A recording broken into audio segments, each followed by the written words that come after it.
नमस्कार प्रेक्षकांनो, या मालिकेच्या आजच्या जबरदस्त भागामध्ये आपण पाहणार आहोत की आता समर हा स्वानंदी येण्याची वाट बघत असतो. आजी म्हणते की पिंट्या, अरे तू काही काळजी नको करूस, स्वानंदी वेळेतच येईल. समर म्हणतो वेळ निघून गेली आहे आणि आता मी अजिबात हे सगळं करायला तयार नाही. तेवढ्यात तिकडे आता आदिरा ही मंदाकिनीच्या घरी आलेली असते आणि तिथे आता फोटो सेशन करायला फोटोग्राफर येतात. आदिरा त्यांना लाईट सेट करायला सांगते आणि म्हणते की मी सिलेक्ट केलेले पोझिशनचे फोटो अगोदर घेऊयात आणि त्यासाठी तुम्ही तयारी करा आणि त्यासाठी तुम्हाला काही वॉलमध्ये वगैरे काही चेंजेस करायचे असेल तर तुम्ही करू शकता.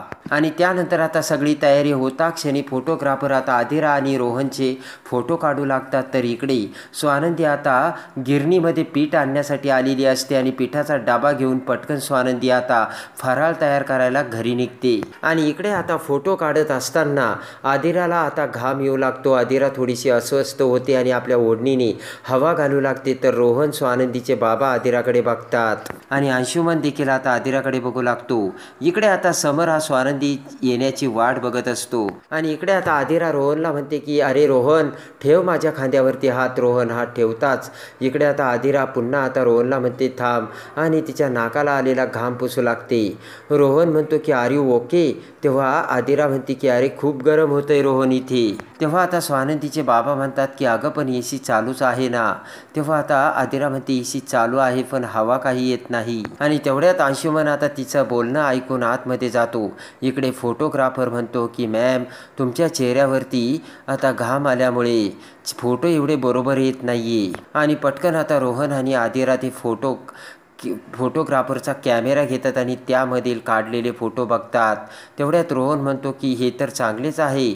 आदिरा म्हणते की अरे यार, हे कुठे एवढे चांगले आहेत फोटो. आता रोहन हा आदिराला पेपरने हवा घालू लागतो. मंदाकिनी आणि सुस्मिता ते सगळं बघत असतात. सुस्मिता म्हणते की रोहनच्या हाताचे फक्त पंख्याचे पंख व्हायचे बाकी आहेत. आणि तेवढ्यात आता इकडे अंशुमनने एक आता कृत्रिम असा फॅन आणलेला असतो आणि तो आदिरासमोर धरत अंशुमन म्हणतो की आमच्या आदिराची ना अशी सेवा करावी लागते. आणि आदिराला आता बरं वाटतं. तर आता अंशुमनने त्या पंखा आता रोहनच्या हातात दिलेला असतो आणि अंशुमनने आता त्याचं रिमोट आपल्या हातात पकडलेलं असतं. आता अंशुमन पाण्याची बाटली आदिराकडे देतो आणि त्या सगळ्यांना म्हणतो की आमच्या घरात या पाण्याशिवाय आदिरा दुसरं कोणतंच पाणी पित नाही. तेव्हा आता आदिरा म्हणते की अरे अंशू, पाणी आणण्याची काय गरज होती. अंशुमन म्हणतोय की आपल्या घरचा जर एसी बंद पडला की तू लगेच आजूच्या किंवा पिंट्या दादाच्या रूममध्ये जाते की नाही. तर आदिरा विषय बदलवत म्हणते ओके गाईज, चला आता फोटो सेशनला सुरुवात करायची. आदिरा म्हणते की आता मी नॉर्मल झाली आणि फराळाचे फोटो काढायचे राहिलेत अजून. आणि इकडे आता स्वानंदी ही 11 वाजेपर्यंत आलेली नसते. समर आणि तिथे आलेले फोटोग्राफर स्वानंदीची वाट बघत असतात. तर समर म्हणतो की आता फोटो काढायची काही गरज नाहीये, बस झालं. आणि तेवढ्यात हातात डब्बा घेऊन आता स्वानंदी धावत पळतच तिथे येते. स्वानंदीला बघताच आता आजी म्हणते आली आली, स्वानंदी आली. तर समर स्वानंदीकडे बघतो. समर आता स्वानंदीवर भडकतो आणि म्हणतो की ही काय येण्याची वेळ आहे का? आता ना फोटोशूट होणारच नाही, फोटोशूट कॅन्सल. तर स्वानंदी समरकडे बघते.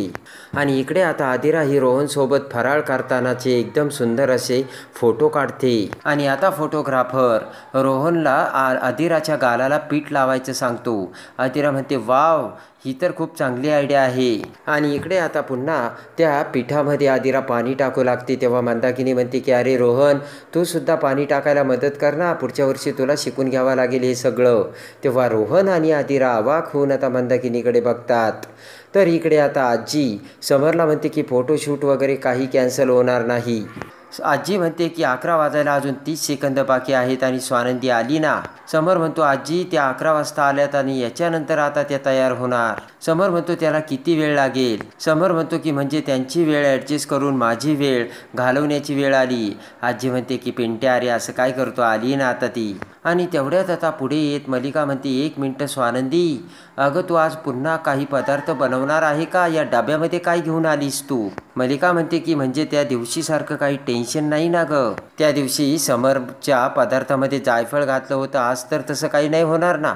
स्वानंदी म्हणते नाही नाही, आज तसं काही नाहीये. आणि आता स्वानंदी तो डबा घेऊन पुढे जाऊ लागताच इकडे मल्लिका आता चतुराईने आणि हुशारीने तिचा पाय आता स्वानंदीला आडवा घालते. त्या क्षणी स्वानंदीचा तोल जाऊन जाऊन तिच्या हातातील डब्बा आता तसाच खाली पडतो. तर तेवढ्यात आता समर हा स्वानंदीला धरतो. तर त्या डब्यातील पीठ आता सगळं आता मलिकाच्या तोंडावरती उडालेलं असतं आणि रागाने तो आता पीठ तोंडाला लागता क्षणी मलिका ही त्याच अवस्थेत आता स्वानंदीकडे बघू लागते. आणि इकडे आता मंदाकिनी रोहनला सांगत असते की अरे पुढच्या वर्षी आपल्या घरी स्वानंदी नसणार आहे, तेव्हा तुला हे सगळं करावं लागणार आहे.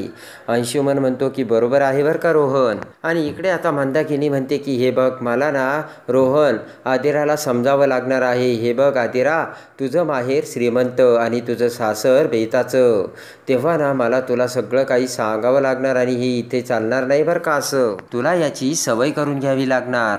तर आदिरा आता मंदाकिनीकडे बघते आणि जरी तुझी इच्छा झाली तरी तुला हे करता येणार नाही, तर बाकीचं तू करू शकते. आणि इकडे आता आदिरा म्हणते की ठीक आहे. आणि आदिरा एकदमच आता सुंदर अशा पोजमध्ये फोटोग्राफर करून फोटो काढते. आणि शेवटचा फोटो काढत असताना आदिराने मळलेल्या त्या पिठाच्या पाण्यामध्ये वरून आता कौलाचा तुकडा पडतो आणि ते बघून आता सगळेजण अवाक होतात. तर अंशुमन म्हणतो की छप्पर पडलं, छप्पर फाटलं. इकडे आता मलिका स्वानंदीला म्हणते की स्वानंदी अगं हे काय केलंस तू. आणि आजी हसतच आता मलिकाच्या चेहऱ्याकडे बघते आणि म्हणते मलिका हे काय.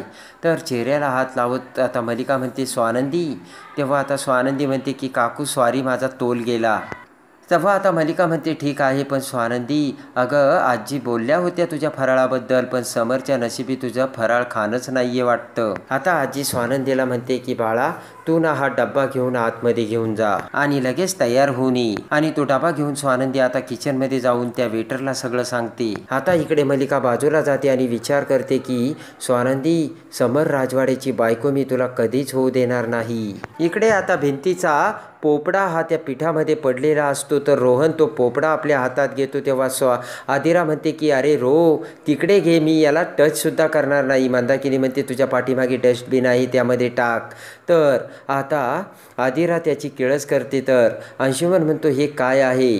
मंदाकिनी म्हणते की पावसाळ्यात भिंती ओल्या होतात ना, तेव्हा ओले होऊन त्याचे पोपडे निघतो आणि तोच पोपडा पडलाय. आणि त्यानंतर आता आदिराचा ड्रेस खराब झालेला असतो. लगेच आता हळूच अंशुमन सगळ्यांच्या नजरा चुकून आता दरवाजापाशी जातो आणि पटकन तिथे दिवा लावलेला असतो. तर त्या दिव्यातील तेल खाली सांडतो आणि आदिराकडे येत अंशुमन म्हणतो की आदिरा ते तिथे वॉश बेसिन आहे, जरा क्लीन कर. तर आदिरा म्हणते या. आणि तेवढ्यात आता आदिरा वॉश बेसिनकडे जात असताना पटकन आता आदिराचा त्या तेलावरून पाय सटकतो आणि जोराने आदिरा खाली पडते. ते बघताच आता सगळ्यांना धक्का बसतो. तर अंशुमन रोहन आदिराकडे पळतच धाव घेतो. तेव्हा आता लगेचच रोहन आदिराला समजावतो. आदिराचा पाय आता खूप दुखावलेला असतो. इकडे आता फोटोग्राफर समरला आता स्वानंदीच्या खांद्यावर हात ठेवायला सांगतात आणि स्माईल करायला सांगतात. घाबरतच आता थरथर कापत समर आता स्वानंदीच्या खांद्यावर हात ठेवतो आणि स्माईल करू लागतो. आजी म्हणते की पिंट्या जरा हसना.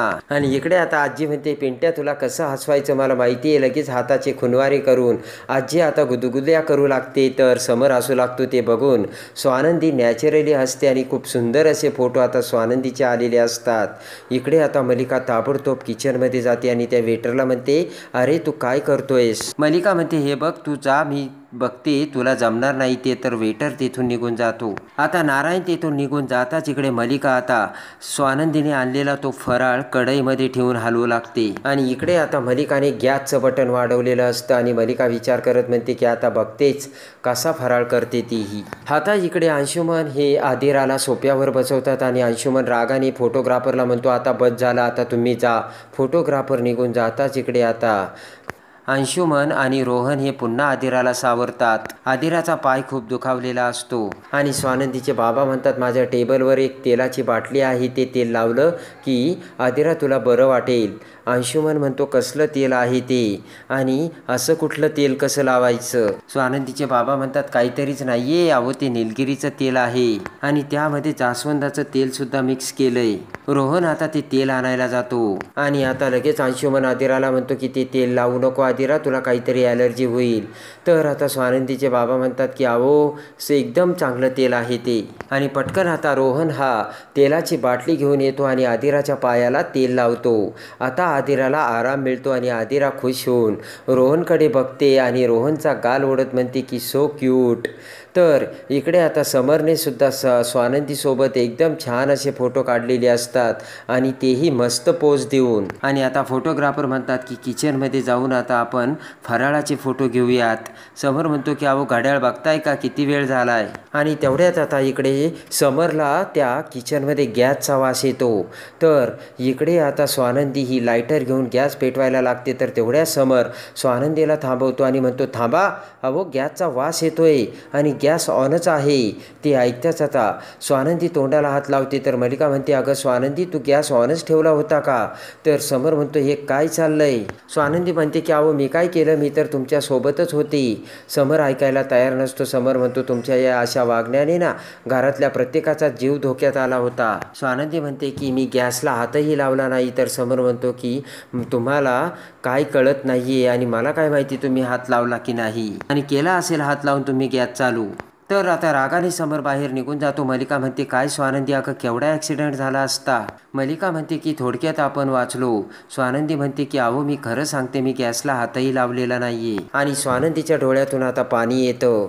आणि त्यानंतर इकडे आता स्वानंदीला खूप वाईट वाटतं आणि स्वानंदी घरी येते. आणि घरी येता क्षणी स्वानंदी पुन्हा आता समरसाठी लाडू तयार करते. आणि त्यानंतर आता समरला स्वानंदीने बोलावलेलं असतं आणि रस्त्यातच आता स्वानंदीला समर भेटतो. आणि पटकन आता स्वानंदी दरवाजा उघडून समरला लाडूचा डब्बा देते. तेव्हा आता समर म्हणतो मला नको. तर स्वानंदी म्हणते खाऊन तर बघा तुम्हाला आवडेल. आणि यात असं काहीच नाही आहे. आणि स्वानंदी बाजूला जाते. समर आता गाडीमध्येच एक लाडू खातो. समरला ते लाडू खूप आवडलेले असतात आणि चांगलाच आता समर लाडूवरती ताव मारतो. तर तेवढ्या स्वानंदी तिथे येऊन दरवाजा उघडते आणि बघते काय समरने खूप लाडू खाल्लेले असतात. आणि लगेच आता समरला स्वानंदीच्या हाताची चव कळालेली असते. आणि स्वानंदीच्या हाताचे बेसनाचे लाडू आता समरला खूप आवडलेले असतात. तर लाडू खात असताना स्वानंदी समरकडे बघते आणि खऱ्या अर्थाने बेसनाच्या लाडूनी समर आणि स्वानंदीला आणलेलं असतं ते पुन्हा एकत्र आणि विणलेली असते ती समर आणि स्वानंदीच्या प्रेमाची वीण. तर कशी वाटली स्वानंदीच्या हाताची चव ते कमेंट्समध्ये नक्की कळवा. आणि विण दोघांचीही तुटे ना या मालिकेच्या डेली अपडेटसाठी आपल्या चॅनलला लाईक करा, सबस्क्राईब करा.